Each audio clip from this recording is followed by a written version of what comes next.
নমস্কার, আপনারা দেখছেন WBSLST জিওগ্রাফি। আমি নিয়ে এসেছি 10,000 MCQ এর মেগা সিরিজ।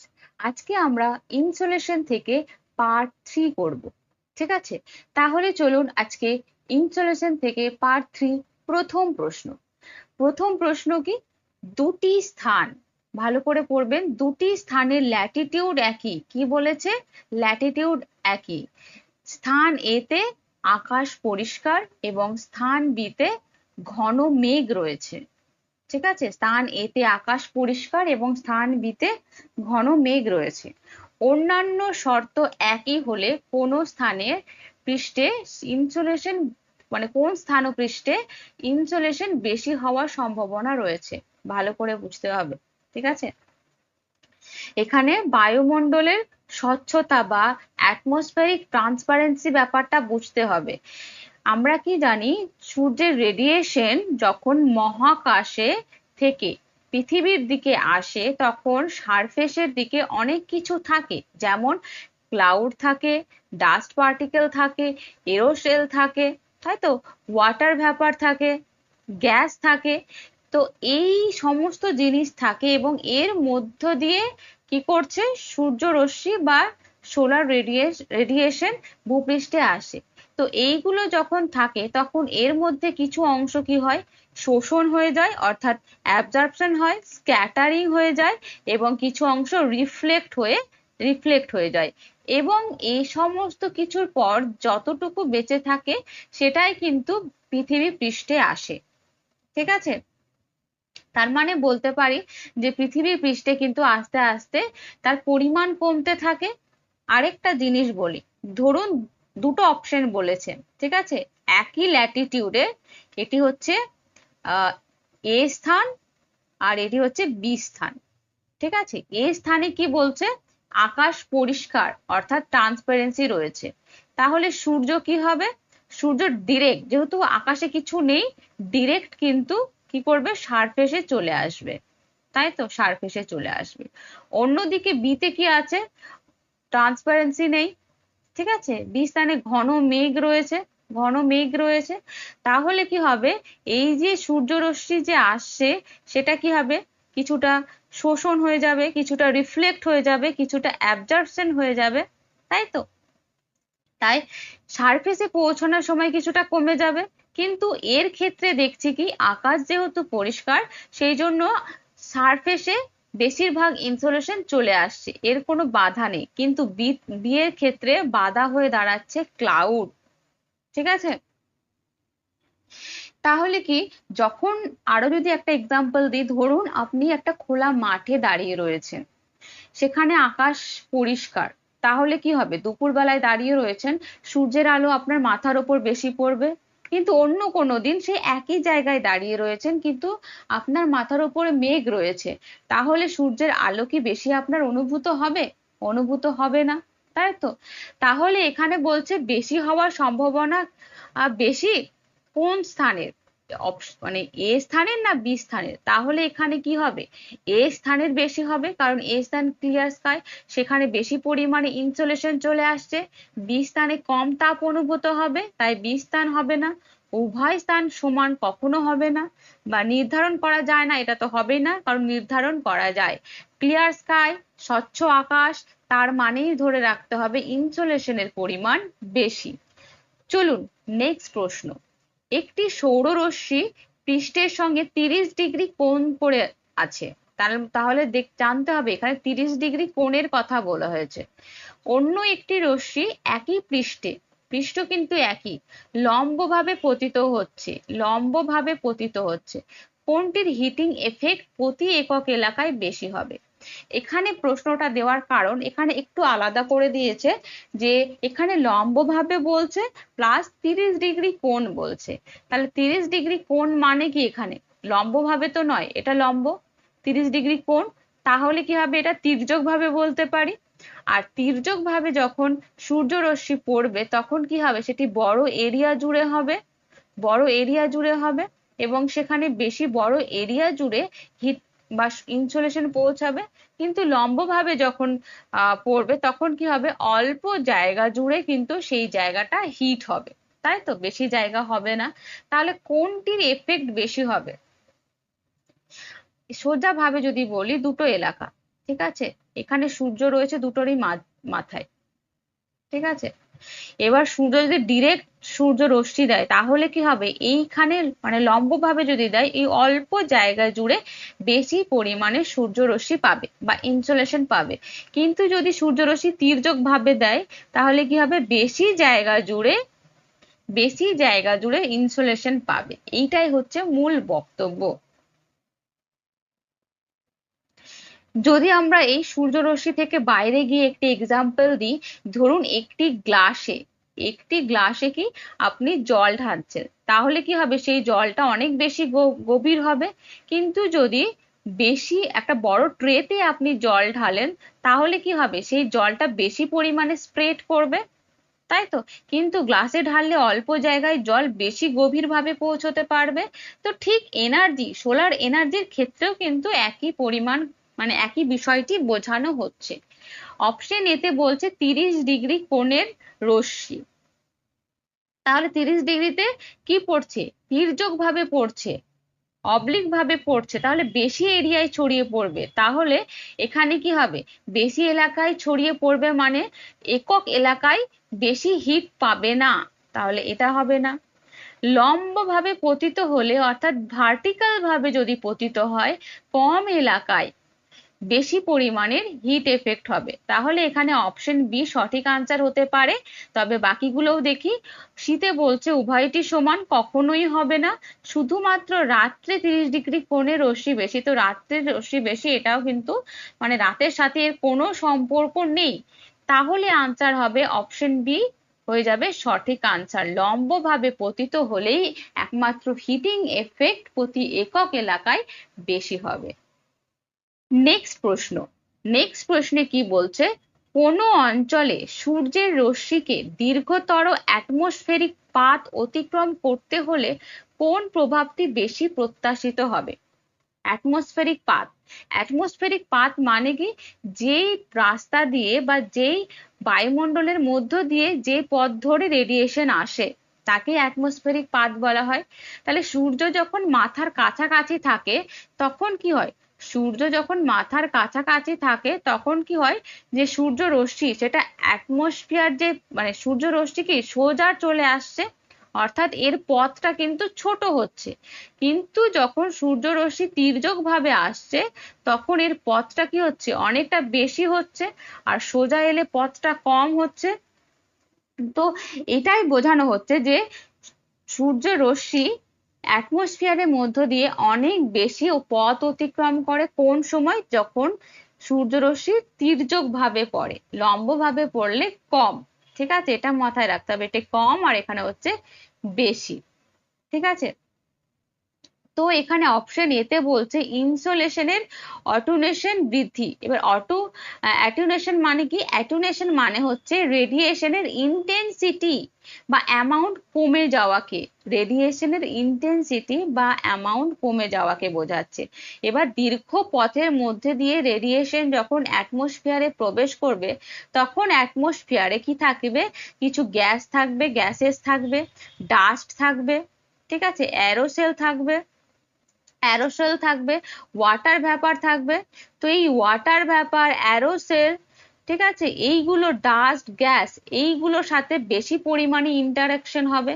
বেশি পরিমাণে ইন্টারাকশন হলে কি হবে, কিছু পরিমাণে শোষণ হবে, অ্যাবজর্পশন হবে, কিছু পরিমাণে স্ক্যাটারিং হবে, কিছু পরিমাণ রিফ্লেক্ট হয়ে যাবে, যার ফলে কি হয়, যে ডিরেক্ট রেডিয়েশন, সেই রেডিয়েশন ভূপৃষ্ঠে কমতে থাকে, যদি সহজ এক্সাম্পল দিই, যে একটি জানালা দিয়ে যদি সরাসরি আলো আসে তাহলে কিন্তু বেশি পরিমাণে উজ্জ্বল হয়। কিন্তু অনেক বেশি কুয়াশা ধোঁয়াশার মধ্য দিয়ে যদি সেই আলোটি আসে তাহলে তার ইন্টেন্সিটি কিন্তু কম হয়।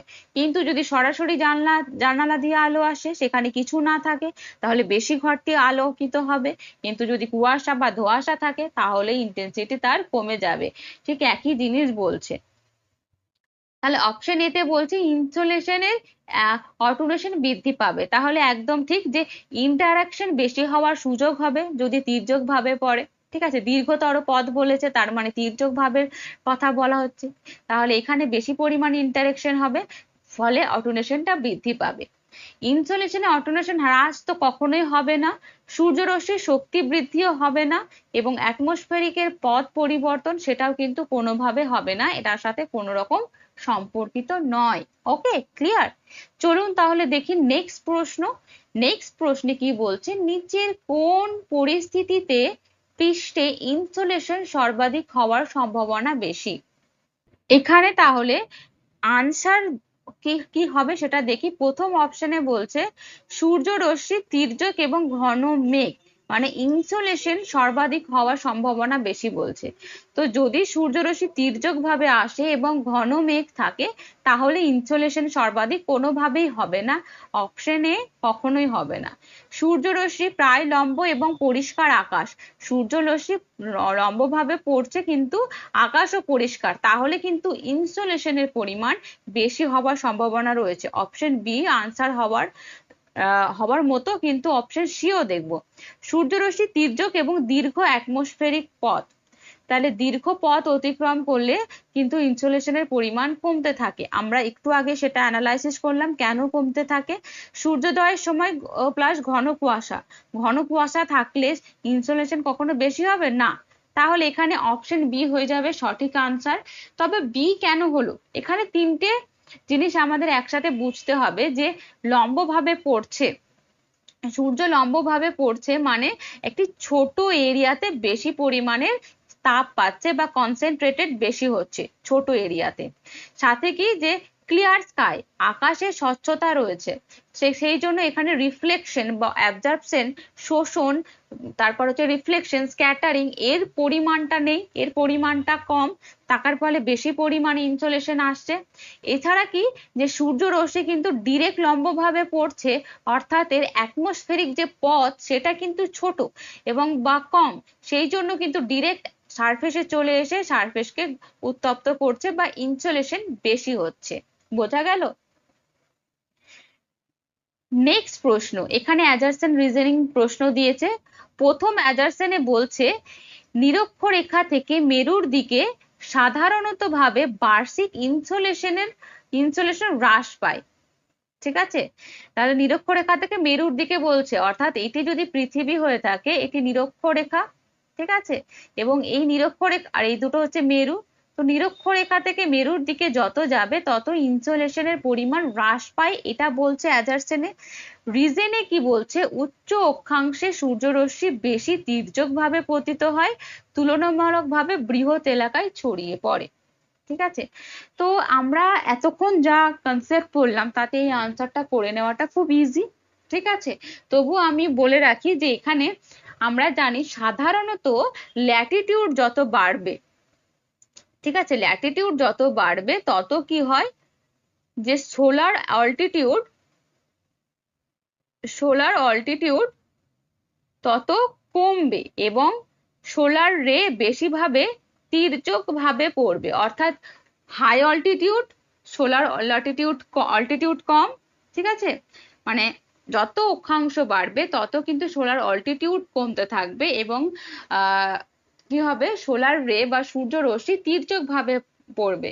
এর ফলে কি হবে, বেশি বড় এরিয়া জুড়ে বেশি বড় এরিয়া জুড়ে কিন্তু ইনস্টলেশন পাবে। ঠিক আছে, তাহলে আমরা এখানে দেখতে পাচ্ছি অপশন অর্থাৎ অ্যাজারসেনটা হয়ে যাবে একদম সঠিক। আর রিজনটা কি সত্য? তো হ্যাঁ, রিজনও সত্য, কারণ হাই অল্টিটিউডে সূর্য সাধারণত কি থাকে, লোয়ার অ্যাঙ্গেলে থাকে, তির্যক ভাবেই থাকে, এবং তির্যক ভাবে যখন থাকে তখন বৃহৎ এরিয়া জুড়ে, বড় এরিয়া জুড়েই কিন্তু সূর্যের যে মানে সোলার যে রেডিয়েশন সেটা কিন্তু পড়তে থাকে। ঠিক আছে, সে টর্চের কথাটা মনে পড়ছে? তাহলে এখানে অপশন এ হয়ে যাবে সঠিক আনসার, অর্থাৎ এ এবং আর উভয় সঠিক এবং আর এর সঠিক ব্যাখ্যা। ঠিক আছে, নেক্সট প্রশ্ন, নিচের কোন জোড়াটি সঠিকভাবে মেলানো হয়েছে? আচ্ছা, এখানে প্রশ্নটি নেই, তো আমি প্রশ্নটি একবার লিখে দিই। ঠিক আছে, তাহলে আমি প্রশ্নটি লিখে দিলাম। এবার এখানে বলছে নিচের কোন জোড়াটি সঠিকভাবে মেলানো হয়েছে। প্রত্যেকটা বলেছে ইকুয়েটর, পোল, হাই অল্টিটিউড এবং হচ্ছে ইকুয়েটর। তো এখানে ইকুয়েটরে কি বলছে, সান রে সর্বদা অত্যন্ত অবলিক। তাহলে সান রে ইকুয়েটর বলতে কোন অঞ্চলটাকে বোঝানো হচ্ছে, এটি পৃথিবী এবং এটি হচ্ছে ইকুয়েটর নিরক্ষরেখা। এখানে সূর্যরশ্মি কি অবলিক ভাবে পড়ে? না, সূর্য সবসময় লম্ব ভাবে পড়ে, পারপেন্ডিকুলার ভাবে পড়ে। তাহলে এটা কখনোই হবে না, অপশন ডি কখনোই আনসার হতে পারে না। ঠিক আছে, তাহলে অপশন ডি কি হবে, এই জায়গায় আমি কাটা দিচ্ছি, হবে না। অপশন সি তে কি বলছে, হাই ল্যাটিটিউডে সানরে বেশি ভার্টিক্যাল পড়ে। তাহলে এখানে সান রে হাই অল্টিটিউডে বলছে উচ্চতা, তো এই জায়গায় সবসময় কি হয় যে সূর্য রশ্মি তির্যক ভাবে পড়ে, কখনোই ভার্টিক্যাল ভাবে পড়ে না, অপশন সিও হবে না। পোলসে সর্বাধিক অ্যানুয়াল ইনসোলেশন বেশি বলছে। তো পোলসে দেখছি আমরা কি যে সূর্য রশ্মি তির্যক ভাবে পড়ছে, এবং তির্যক ভাবে পড়লে কি বলা হয়েছে, ইনসোলেশন বেশি জায়গা জুড়ে পড়ে, কিন্তু তার যে এনার্জি ইউনিট এরিয়া প্রতি সেটা কম। তাহলে পোলে কখনো ম্যাক্সিমাম হতে পারে না। পোল অঞ্চল সান খুব পোল অঞ্চলে সূর্য খুব নিচু অ্যাঙ্গেলে থাকে এবং পোলার নাইটও ঘটে থাকে, তাই অ্যানুয়াল রিসিভ খুব কম, বেশি কখনোই নয়। অপশন এতে বলছে ইকুয়েটর অর্থাৎ নিরক্ষীয় অঞ্চলে সর্বাধিক সর্বাধিক অ্যানুয়াল ইনসোলেশনের অঞ্চল।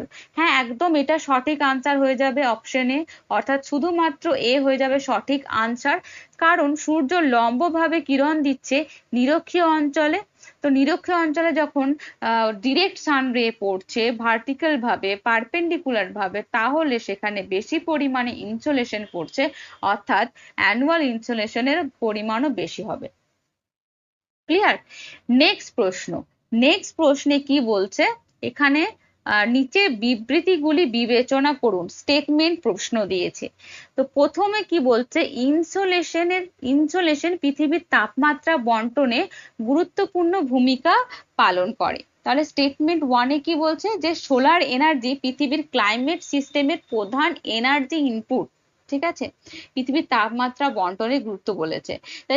তাই পৃথিবীর বিভিন্ন অঞ্চলে যে তাপের পার্থক্য রয়েছে, হিটিং এর পার্থক্য রয়েছে, সেটা টেম্পারেচার ডিস্ট্রিবিউশনকে কিন্তু প্রভাবিত করতে পারে। ঠিক আছে, অর্থাৎ ইনসোলেশন পৃথিবীর তাপমাত্রা বন্টনে গুরুত্বপূর্ণ ভূমিকা পালন করে। 2 নম্বর কি বলছে, যে ইনসোলেশনের পরিমাণ অক্ষাংশের সঙ্গে পরিবর্তিত হয়। তো ল্যাটিটিউড পরিবর্তনের সঙ্গে কি হয়, সূর্য লম্বভাবে নিরক্ষরেখার ওপর লম্বভাবে কিরণ দেয়। তো ল্যাটিটিউড পরিবর্তনের সাথে সাথে কিন্তু সূর্যের অ্যাঙ্গেল বা সান অ্যাঙ্গেল চেঞ্জ হতে থাকে, এবং সূর্যের যে স্পেশাল ডিস্ট্রিবিউশন ইনসোলেশনের অক্ষাংশ ভেদে সেটা কিন্তু পরিবর্তন হতে থাকে। তাহলে 2 নম্বরও কিন্তু সঠিক। 3 কি বলছে, অ্যাঙ্গেল অফ ইনসিডেন্সের পরিবর্তন ইনসোলেশনের তীব্রতাকে প্রভাবিত করে। তো হ্যাঁ, ডেফিনেটলি প্রভাবিত করে। যদি অ্যাঙ্গেল অফ ইনসিডেন্স অর্থাৎ সূর্যের পতন কোণ বা আপতন কোণ যদি বেশি এরিয়া জুড়ে হয়, ঠিক আছে, বেশি এরিয়া জুড়ে যদি হয়, তাহলে এটা সূর্য এর যদি বেশি এরিয়া জুড়ে হয়ে থাকে, তাহলে কি হবে, সেখানে বেশি এনার্জি বেশি জায়গা জুড়ে ছড়িয়ে পড়বে, অর্থাৎ এর ইন্টেন্সিটি বা এফেক্ট, হিটিং এফেক্ট পরিবর্তন হবে। যতটা নিরক্ষীয় অঞ্চলে ডিরেক্ট ভাবে পড়ায় সেখানে ইনসোলেশনের পরিমাণ বেশি থাকবে, ততটা কিন্তু নিরক্ষরেখা থেকে ওপরের দিকে অর্থাৎ মেরু অঞ্চলের দিকে ততটা বেশি হবে না, কারণ এরিয়া বড় হয়ে যাবে, তাই না? তাহলে হিটিং এফেক্ট পরিবর্তন হচ্ছে, তাহলে এটাও সঠিক, তাহলে অপশন 3ও সঠিক। সরি, এবার 4 নম্বর হচ্ছে ইনসোলেশন সর্বত্র সমান। তো সর্বত্র সমান কখনোই হয় না। আমরা দেখলাম ল্যাটিটিউডের সাথে অ্যাঙ্গেলের সাথে কিন্তু ইনসোলেশনের পরিমাণ হ্রাস বৃদ্ধি ঘটছে। তাহলে এখানে অপশনটি কোনটি হবে, 1 2 3 তিনটে ঠিক, কিন্তু ইনসোলেশন 4 নম্বর কিন্তু ভুল। ঠিক আছে, নেক্সট প্রশ্ন, একজন শিক্ষক একই ফ্ল্যাশ লাইটের আলো দেওয়ালে সরাসরি ফেললে ছোট উজ্জ্বল স্পট এবং তির্যকভাবে ফেললে বড় এরিয়া দেখালেন। এমন ডেমনস্ট্রেশন কোন ধারণাটি বোঝাতে উপযুক্ত করে?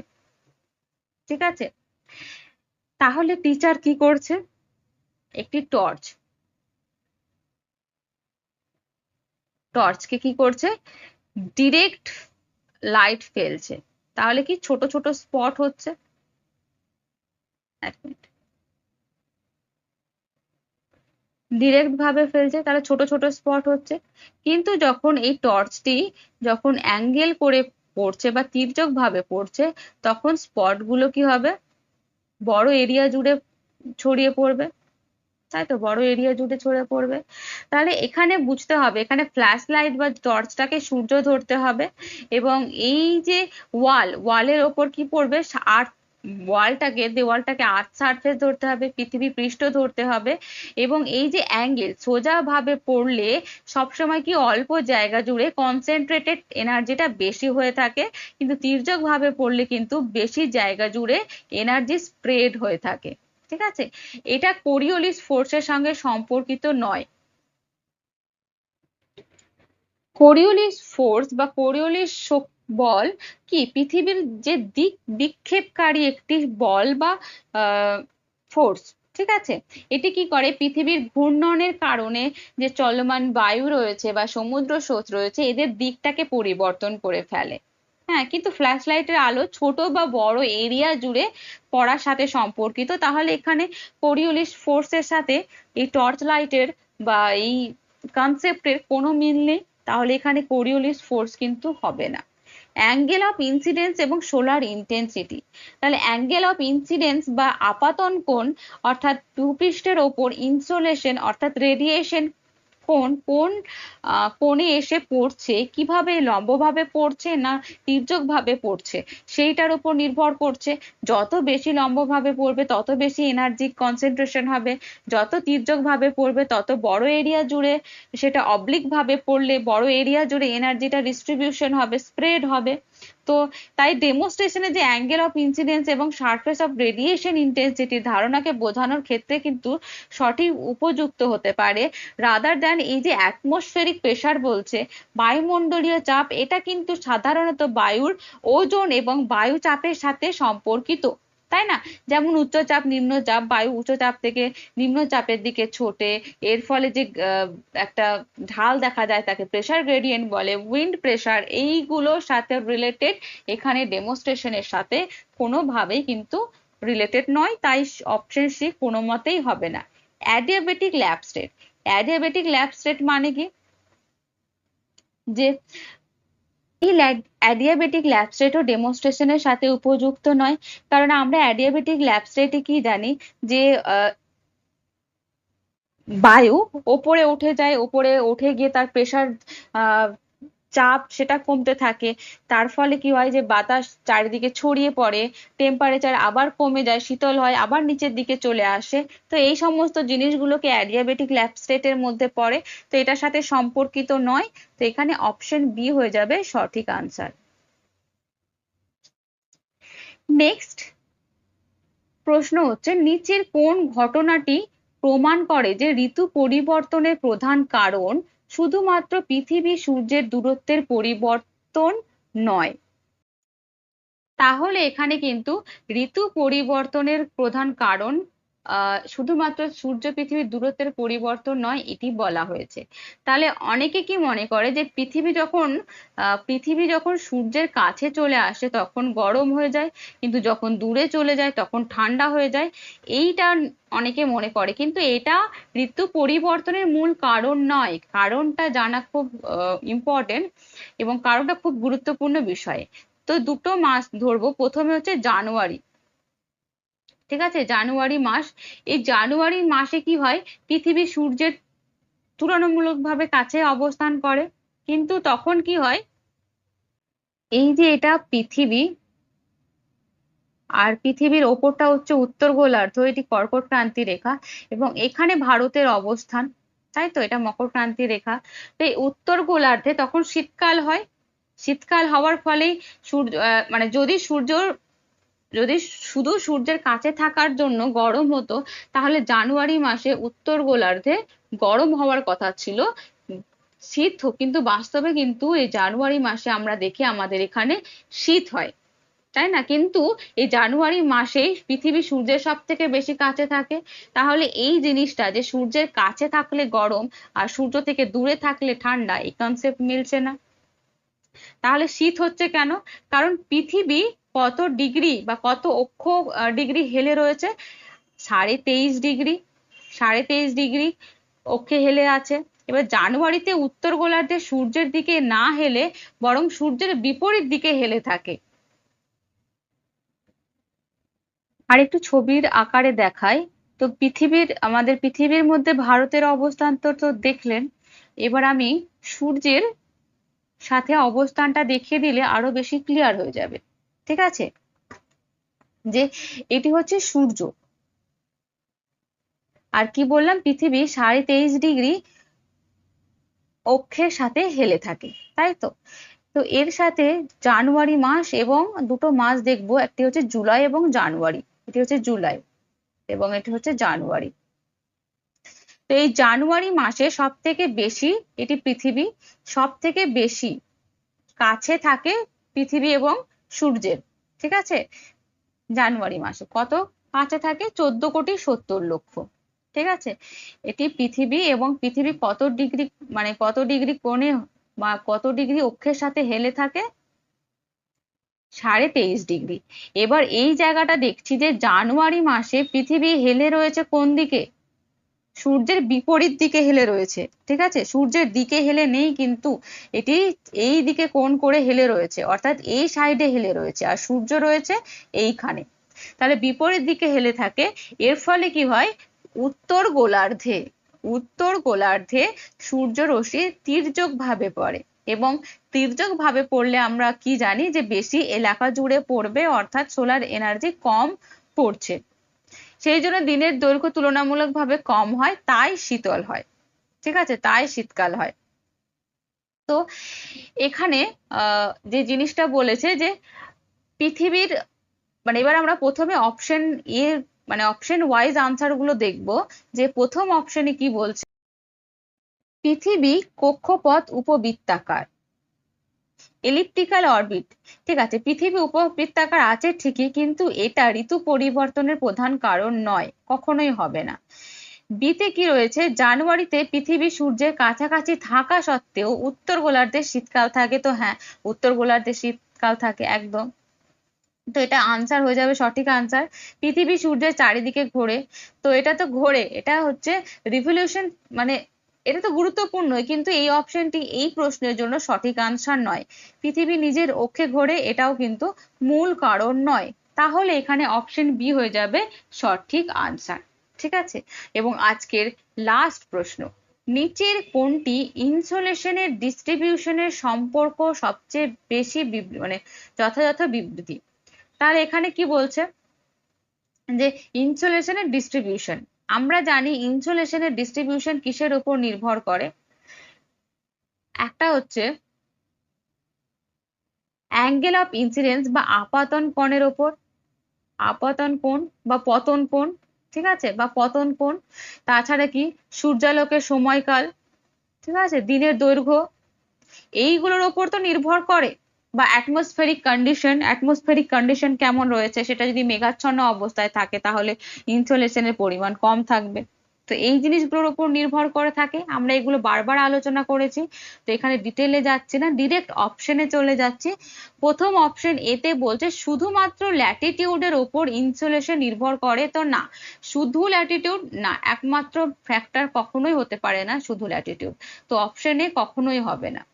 বিতে কি বলছে? ইনসোলেশনের বন্টন অ্যাঙ্গেল অফ ইনসিডেন্স অবশ্যই পতন কোণের উপর নির্ভর করছে। সূর্য যদি লম্বভাবে থাকে মাথার ওপর, তাহলে ইনসোলেশনের পরিমাণ বেশি হবে। সূর্য যদি তির্যক কোণে থাকে তাহলে সূর্যরশ্মির পরিমাণ কম হবে।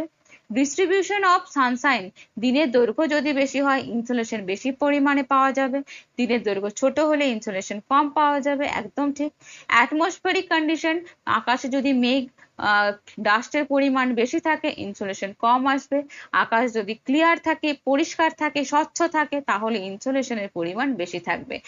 এর মতো একাধিক উপাদান দ্বারা প্রবাহিত হয়, তো ডেফিনেটলি হয় এখানে অপশন বি আনসার হয়ে যাবে।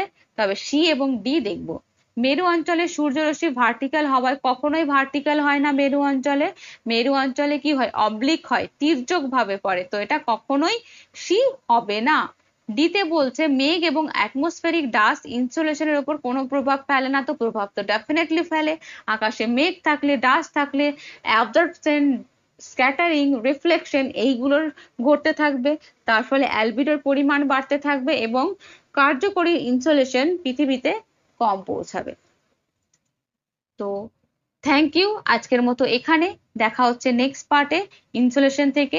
মনে রাখবেন ইনসোলেশন থেকেও কিন্তু আমরা 100টি এমসিকিউ পড়বো। সো দেখতে থাকুন, পড়তে থাকুন।